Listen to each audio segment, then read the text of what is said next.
just want to say thank you again for attending the second one that we've hosted here in Missoula.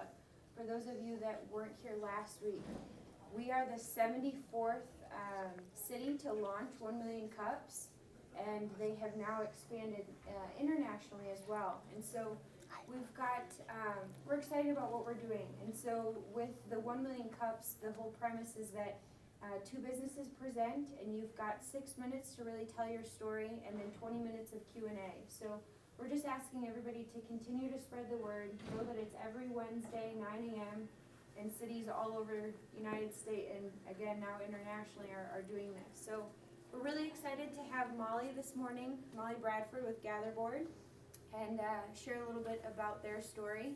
And so welcome to Molly. Thanks for having me. I also brought some shirts if people want anything, they're over there, so afterwards dig through.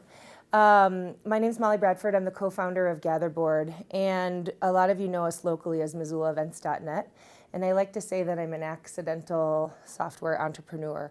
When I first got involved with MissoulaEvents.net, it was actually owned by a different company.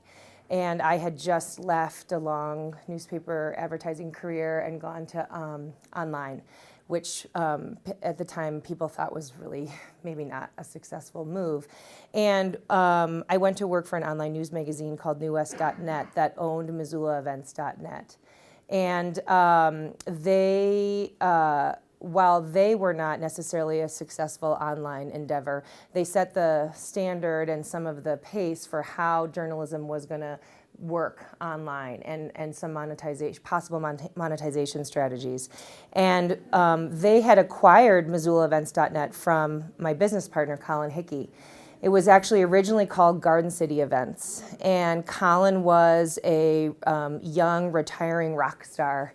His band had just broken up, and he was promoting at a bar downtown, and realized that there was a significant problem in our little hamlet of Missoula that he noticed when his band traveled around the country. They had done a couple tours around the country, and often there was not a good central calendar. And especially as people were moving and migrating online, it hadn't really gotten figured out yet, or there were too many of them, and it was terribly diluted, and no one knew where to post, and so no one knew where to look.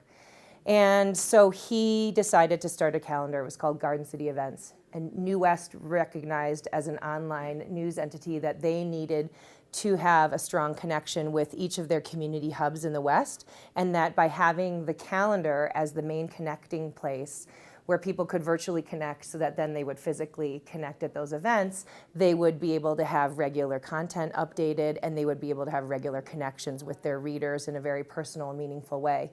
They were absolutely right about that, and Colin went to work for them and sold them his product, but he had a buyback clause. And when New West sunsetted out with the real estate bust, he exercised his buyback clause, and we went into business together. And when Colin and I first got started with Missoula Events, and we also had sites in Boise and Bozeman, and kind of a one-off hacked license with the Flathead Beacon called Flathead Events, we thought we would just operate these sites as maybe a lifestyle business, or maybe we would expand them and have a call center.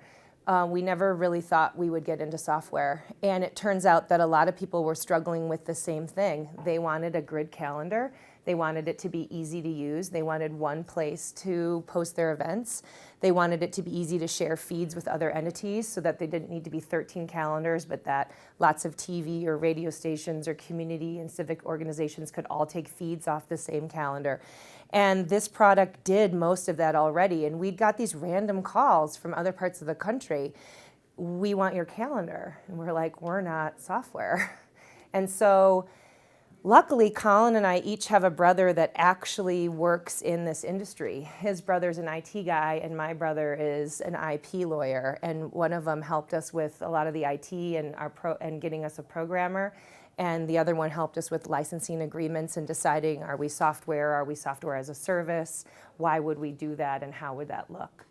So fast forward, we created GatherBoard. People said, we want your calendar, so we said, okay, we'll become a software company. We went through a naming process. I went to some women in tech conferences in Silicon Valley and got some great mentorship and ideas and understood, I think, a little bit more about how that needed to develop. We chose to take the tortoise approach in the tortoise and hare race and continue to bootstrap the product, which means it has released a little bit more slowly in some ways than we had hoped, but also much more thoughtfully than we realized that it ever would. We've seen the calendar space explode in the 2 years since we've decided to do this. And a lot of the people that we were originally competing against flamed up and flamed out already. And some of them have continued to develop a product but gone in a different direction. We realize that we're more of a higher end, customized enterprise solution. Some of these are a cheaper JavaScript-based type plugin for an existing site. Some are a really cheap WordPress plugin. So it's been kind of neat to see how the calendaring space has evolved. What we realized in last year's beta year of launching the site, and we developed the site and launched it in a year that Colin and his wife had a second child, my husband and I had a second child, and then Colin and I gave birth to GatherBoard. So it was kind of a crazy year, but it was great. People wanted it. In 1 month when we launched it, we had 5 calls and set up 5 more licenses in Montana and Idaho. We realized from these small towns, they'd say, that's it? Your price is only $99 a month? So we doubled our pricing. And then people in another town would say that. So then we created pricing tiers. So now we've been at it for a couple years, but officially for a little over a year. And GatherBoard has, I think, figured out how it's going to work. We have tiered pricing on a monthly recurring pricing based on an annual contract with your population size.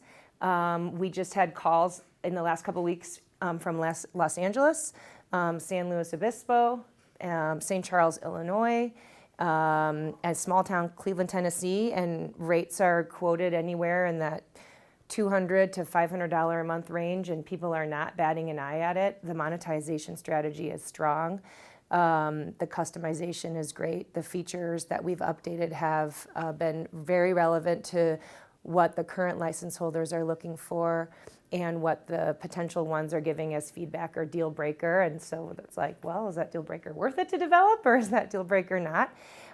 We just opened in Reno, Nevada on Friday. That's a big coup for us to get into a larger state and a larger market. There are 9 licenses in Montana now using GatherBoard, and a couple in Idaho, Oregon, Colorado, Arizona, and Nevada. So this year we hope is our big growth year, and I'm happy to say we go from a 600-person town in White Sulphur Springs to 500,000 people in a Boise or greater Reno area. So it's pretty cool, and that's GatherBoard. That's where we're at. Nice, thank you, Molly. So for those of you that weren't here last week, the first question that's always asked to the business owner is, what can we as 1 Million Cups do to help? That is a great question, and the number one thing that Colin and I have been doing this year is saying to people, do you know someone in another community that you think needs GatherBoard? And would you be willing to make an email introduction or a phone call for us? In fact, Jen and I had a conversation about this last holiday season, and she hooked me up with some people at the Chamber of Commerce where she, in the area near where she used to grow up in St. Charles, Illinois, outside of Chicago. And then we had some email and voice exchanges, and then they got back in touch with us and said, we're getting this tourism economic development grant for technology specifically, and we want to write GatherBoard in for the grant, and we want to write it in for multiple years so that it's paid for we have a long tail on monetization. So, and that's actually not the first time that's happened. I would say over half of our licenses at this point have been because someone else has said, remember I told you about Missoula events, or hey, you're at the Downtown Association or the Chamber or the CVB or the weekly paper or whatever. How's your calendar? Check out this one. It's a cool product. So I would say that's the number one way that you guys can help out. What questions do? I Are you growing your staff, and if so, what kind of people are you looking for? Yes, we are growing our staff, sort of. Right now, we continue to grow, to hope that we can hire, but we grow right now through interns. And some of our interns have, through the university, we generally hire through the marketing department, the MIS department, the media arts department, but I mean, well, if anybody's interested and qualified, we take them. But we have turned some of our interns into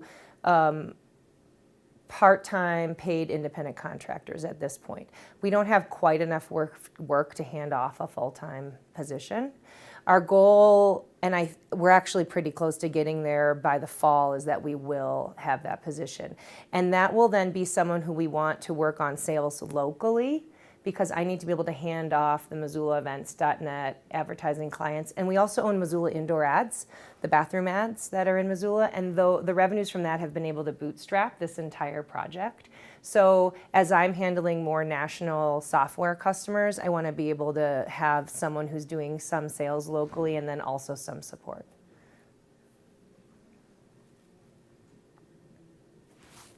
Does your application have any other application for other communities besides just communities, or is it like, say, a university community or a large business community?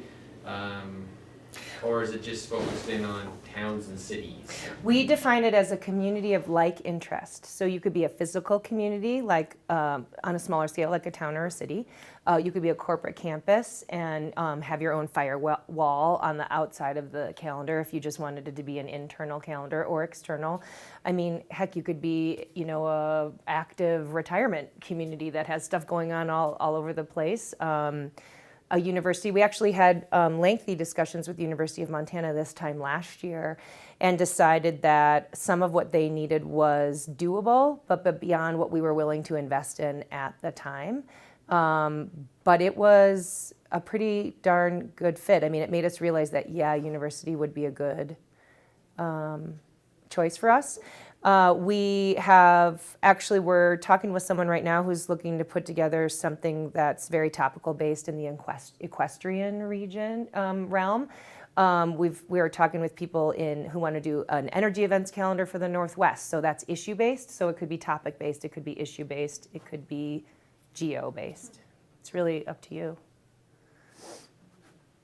What about making a fun event of like a transplant party for how many people are from not Missoula here, and then getting more plugged into these other communities in which they're from, but making it a fun event so that you can get the word out to the people that have these connections in their old hometowns. You mean like invite half of Missoula to a party? I think that would be really fun. Like, let's talk about that. Colin and I are really open to other things, and him having been a musician and in the promotion business, putting on an event is totally within our scope of doing things. I think that would be cool. And I think that's great. I mean, that is literally so much of what happens. People come here. We've had other people call and say, like, I was on vacation and I love that calendar. I want to just buy one for my community, and they just start it. So I think that could totally work. Sid, I think you. Do you have a mobile or an app strategy? Instead of developing an app, we actually develop the site responsively. So it's called, the term is like app quality design. So there's actually no app necessary. Once you go to the site, it's mobilely optimized no matter what size tablet or phone you're on. And at that point, there's an option to save the bookmark to your desktop, and essentially just puts an icon on your desktop. You can do this with any site that just looks like an app. And so then just like you download an app, instead you just save the icon and then you just go there. So there's no app necessary. The app idea that we have, so the reason we developed the site mobilely optimized is because we didn't feel like a mobile site is a true good use of an app to go through all the process of the two different app stores, and now Amazon has one, so actually 3 app stores theoretically. And then if we were going to monetize the app, you lose 33% of your revenue to them with every purchase. And also we wanted to figure out if we owned the app revenue or if that would be something that we profit shared with the licenses in each market. So there have been a lot of reasons we haven't developed one yet, But the idea behind an app that we would want to develop wouldn't just be, oh, the site mobile. We just decided let's just develop the site mobily. Instead, we're thinking about developing an actual app based on geolocation so that, for instance, if you're in a GatherBoard market and you leave here and you want to know if there's any other business events going on, or you leave dinner and you want to know what nightlife there is, it would be a geolocation app where you say, like, event me, or, you know, and then you're like, I'm here, I am walking, I want music, I want this radius, and I want this genre, price range, and then it would tell you, and then through the map you could bike, walk, bus, or car yourself there, type of thing. So yes, there's an idea for an app, and it sits in that realm, and instead we just made the site mobily optimized right off the bat.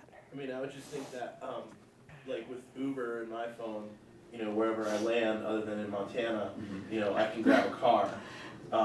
Then hopefully, you know, we'll get that at some point. And it would be great to know that, like, as you build out, I just go to that one-stop shop and toggle through, or it tells me, you know, via a geotag, like, yes, this is a city, you know, that has that calendar. And then you can dial it in more specifically to, you know, just all sorts of niches.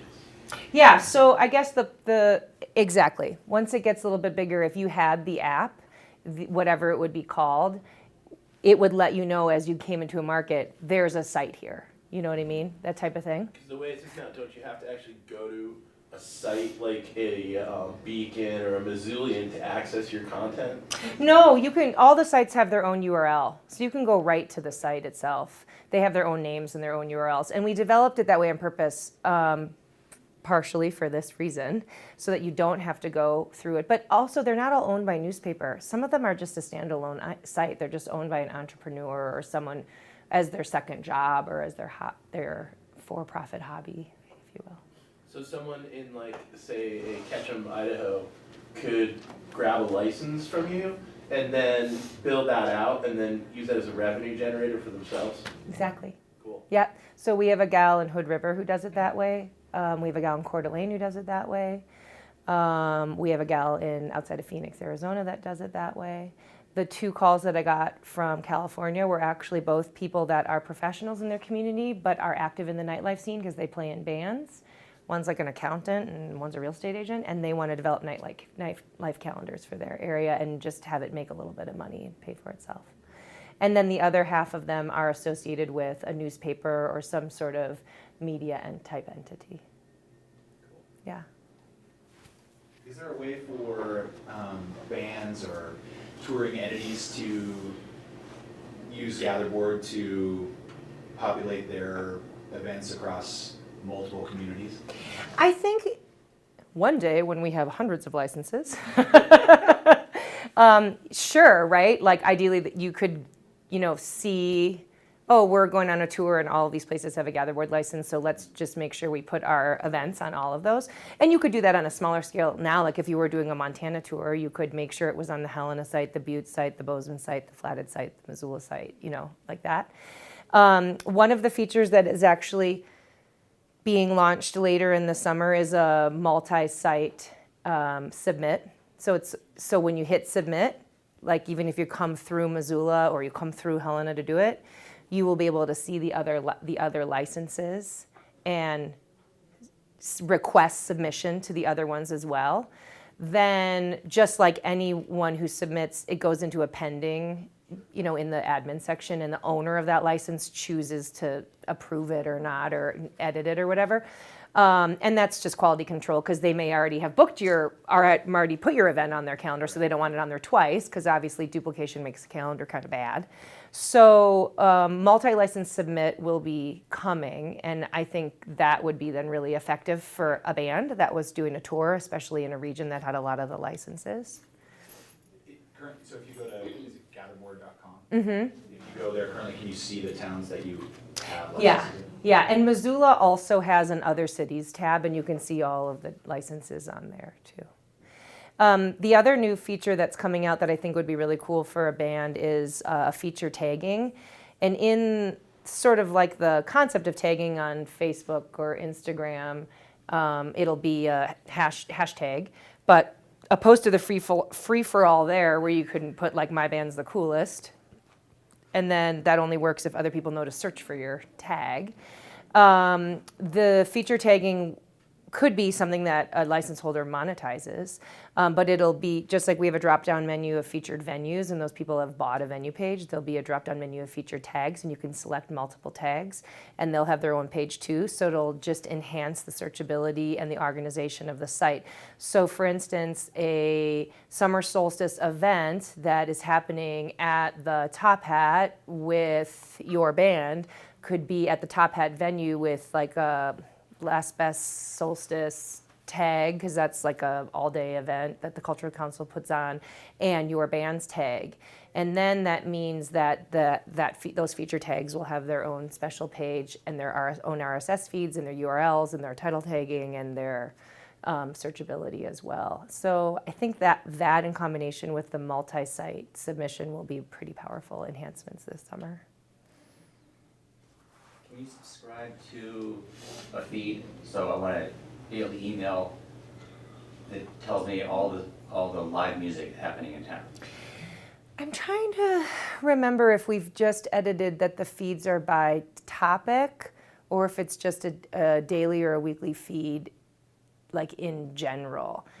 But there's an email mechanism? There is an email mechanism on there, and when you go on the site, there's a social sharing box with like an F and a tweet and whatever, and you can go follow GatherBoard or Missoula events, each license itself. And we have a little flame for our feed burner, and then you sign up for that. Actually, I think we switched it through MailChimp. Colin handles all of that stuff. And so you can get an auto-generated update for what's happening that day or that week. We do not choose to have logins for people to specifically to hold all of your content within each license holder's site, but part of the reason for an app also would be you would be able to get your special feeds through there, right? So then it would be even more customized. I want them from these towns, or just these genres, or these genres in these towns, because I'm on business regularly in Boise and Coeur d'Alene, so I want to know what music's going on. So I'll kind of go more towards the app. How much feedback do your customers and license holders kind of affect your product design and development? I would say right now it's the license holder feedback is huge. It's pretty high. We regularly are asking them what's working, what feedback they're getting, and what's not working for them, and they tell us what's working and what's not working as well. When license holders request some sort of enhancement to a current feature or a new feature, we have a Google Doc right now of kind of all the different features that we think need to happen or that we've heard of at an event or that someone's asked for. And kind of the more they get asked for, the higher up on the list they come, and then they get developed. So that's, to me, right there is the difference between us having a big bank of venture capital money and not. We would have developed a bunch of different features already by now if we had capital and a team of programmers, but I think some of them would have been a waste of time and money. So now that process happens a little bit more slowly, but it's by demand, and if 5 licenses are telling us they need it, then probably 50 or 500 will need it, and it's a better choice. Yeah. And then end users, we do get some feedback there, and we do the same thing. We'll just say, oh wow, we've had 10 people in Missoula tell us, why aren't we doing this? Maybe actually it's something we should consider. And then what we do is go to our licenses and say, hey, we're hearing this in Missoula. Are you hearing the same thing? What do you think? Dawn? So has the partnership with you and Cullen, like in terms of your workload, developed organically, or do you guys have specific skill sets from the get-go that you were like, I own this, you own that? Like, how do you work with your partnership with Cullen? Both. When we started, we both had other full-time jobs. So there were things that he was already doing from an organizational and approving events in the back end and stuff like that when we were at New West, and I was already on the salesy kind of business development side. So that was a natural separation of responsibilities. And then I now am our only official full-time employee, and he still holds another full-time job. So I have now learned how to run QuickBooks, and I deal with our accountant, or I deal with all sorts of business development things that need to happen, you know, whether it's any sort of change in our bylaws or trademarking something, in addition to I do most of the speaking engagements. So I'm kind of do more of the outside stuff, and Colin then interfaces more with our programmer and deals with more of the technical side and development of features and training and customer service and troubleshooting with licenses.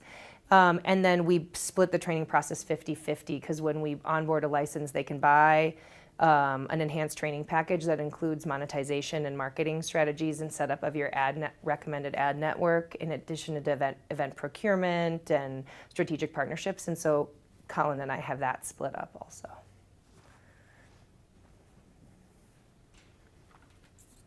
Any other questions? I can ask one question. You mentioned firewalling. Do you have licensing to allow people to have access to the source so they can run it internally, or how do you do that? People can host their own site, or we can host it for them. And if they are registering their own URL, is this what you mean, and hosting it themselves, then we just have a DNS address that we share with them, but we don't hand over our source code. So it's software as a service. We retain the code. Does that answer your question? Yes, that answers my question. Awesome, well, thank you, Molly. Thanks. Let me give a thank you Oh. and already appreciate it Yes, very much. yes. And register your business. 6 minutes is easy.